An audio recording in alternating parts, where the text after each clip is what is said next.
अगर आपके घर में दावत है या फिर मेहमानों के लिए आप ढूंढ रहे हैं कोई ऐसे मज़ेदार, चटखारेदार और चटपटे कबाब जिनको बनाना भी बहुत ही आसान है और खाने में भी बहुत ही सॉफ्ट और मुंह में घुल जाने वाले जूसी कबाब, तो ये वीडियो आपके बहुत काम आने वाली है। बिस्मिल्लाहिर्रहमानिर्रहीम, अस्सलाम वालेकुम and welcome back to my YouTube channel. मैं हूं सिद्रा और आज आपके साथ शेयर करूंगी मैं दही जूसी कबाब, चटखारा कबाब की रेसिपी। बनाना इसको बहुत ही आसान है और मेरी गारंटी है कि खाने वाला आपकी तारीफ किए बगैर रह नहीं पाएगा। तो फिर आइए रेसिपी को शुरू करते हैं। बिस्मिल्लाहिर्रहमानिर्रहीम।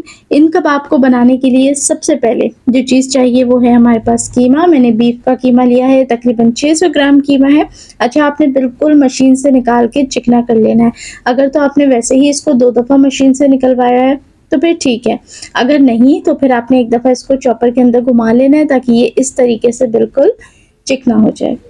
अब इसके अंदर शामिल करेंगे 2 टेबल स्पून अदरक लहसुन का पेस्ट, ज़ीरा 1 चम्मच हल्का सा कूट के फिर शामिल करें, धनिया जाएगा साबुत 1 चम्मच, हल्का सा उसे भी दरदरा कर लीजिए, हस्बे जायका या फिर टेस्ट के मुताबिक नमक, 1 चम्मच लाल मिर्च का पाउडर, दड़ा मिर्च जाएगी आधा चम्मच, हल्दी 1/4 चम्मच, आधा चम्मच धनिया पाउडर, काली मिर्ची का पाउडर 1/4 चम्मच, आधा चम्मच गरम मसाला पाउडर, चाट का मसाला शामिल करें आधा चम्मच, हरी मिर्चों का पेस्ट ऐड कर दें 1 बड़ा चम्मच या फिर हरी मिर्चों को बिल्कुल बारीक करके क्रश करके शामिल कर दीजिए, तकरीबन 3 से 4।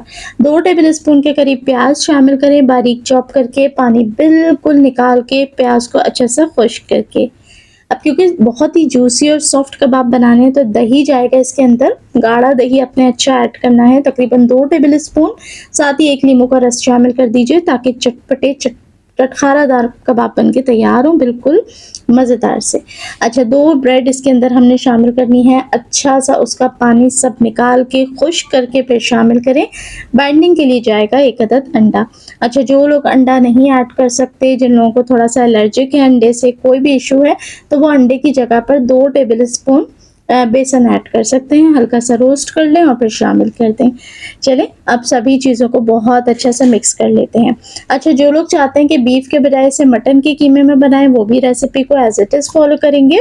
और अगर आप इसको मैरिनेट करके कुछ देर रखें तो इसका जो जायका है वो ज़्यादा बेहतर आता है। किसी भी चीज़ में होता है ये, तो आप अगर मैरिनेट करके छोड़ेंगे तो डेफिनेटली उसका टेस्ट थोड़ा सा एनहांस हो जाता है। चलें, अच्छी तरीके से आपने मिक्स करना है ताकि सारा जो इसका मसाला है ना वो आपस में रच बस जाए और टेस्ट इसका एकदम फ्लेवरफुल आए। चलें जी। अच्छा, चटखारा कबाब अमूमन साइज़ में थोड़े छोटे बनाए जाते हैं, वैसे आपकी चॉइस है। तो मैंने यहाँ पर थोड़ा सा जैसे छोटा साइज़ कबाब का बनाया जो स्टैंडर्ड इसका स्टाइल होता है। तो यहाँ मैंने कुछ बना के रेडी कर लिए और ये देखें अभी आधा कीमा बाकी है, तो इसका भी मैं बना के रेडी कर लूँगी और इसी स्टेज पे आप इनको फ्रीज़ भी कर सकते हैं। तो चलें अब चलते हैं फ्राई करने की तरफ। इसको आपने बहुत डीप फ्राई नहीं करना होता, बहुत शैलो भी फ्राई नहीं करना होता। मीडियम हीट रखते हुए जैसे आप नॉर्मली शामी कबाब या फिर दूसरे कबाब फ्राई करते हैं, सेम उसी प्रोसीजर से आपने इसको फ्राई करना है। अब आप देखें माशाल्लाह इसकी मैरिनेशन इतनी ज़बरदस्त थी, मसालों की, चीज़ों की, सबकी रेंज इतनी बेहतर इसके अंदर ऐड की गई थी। मेरी गारंटी है ना आपके कबाब टूटेंगे ना बिखरेंगे और बिल्कुल फ्री स्टाइल ईज़िली आप इनको अलट-पलट करें, कबाब कहीं नहीं जाएँगे, कभी भी नहीं टूटेंगे। क्यों? क्योंकि इसके अंदर हमने चीज़ें बहुत ही बैलेंस तरीके से ऐड की हैं। अंडा गया है इसके अंदर तो बाइंडिंग बेहतरीन आएगी। अच्छा, ये कबाब आप बकरीद के दिनों में मेहमान आ जाएँ तो भी आप बना के पहले से फ्रीज़ कर लें, इंस्टेंटली सिर्फ़ आप निकाल के फ्राई करें। फ्राई होने में भी इसमें बहुत टाइम नहीं लगता, छोटे-छोटे से होते हैं, फटाफट से फ्राई हो जाते हैं।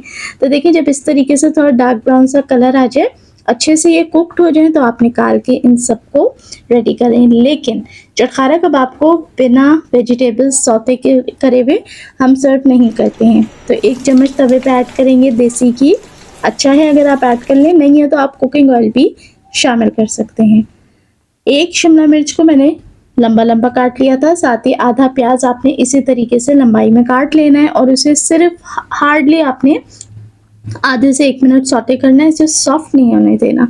और साथ ही ये जो चटखारा कबाब हैं ये इसके ऊपर आपने ऐड कर देने हैं और उसको भी अलट-पलट कर लें। हार्डली इसमें आपका 1 मिनट लगेगा। बस ये इसका एक प्रोफ़ेशनल स्टाइल है, इसी तरीके से इसे सर्व किया जाता है। तो आप इसे जब सौटे करेंगे तो क्या होगा कि इसके अंदर देसी घी की खुशबू आ जाएगी, थोड़ा-सा चटखारा आ जाएगा, साथ ही जो वेजिटेबल्स के साथ सौटे होगा तो इसके अंदर एक अलग ही खूबसूरती आ जाती है। तो बस 1 मिनट आपने इसे सौटे करना है और फटाफट से आप इसे निकाल के डिश में सर्व कर सकते हैं। है ना आसान सी रेसिपी, कितना आसान प्रोसीजर है।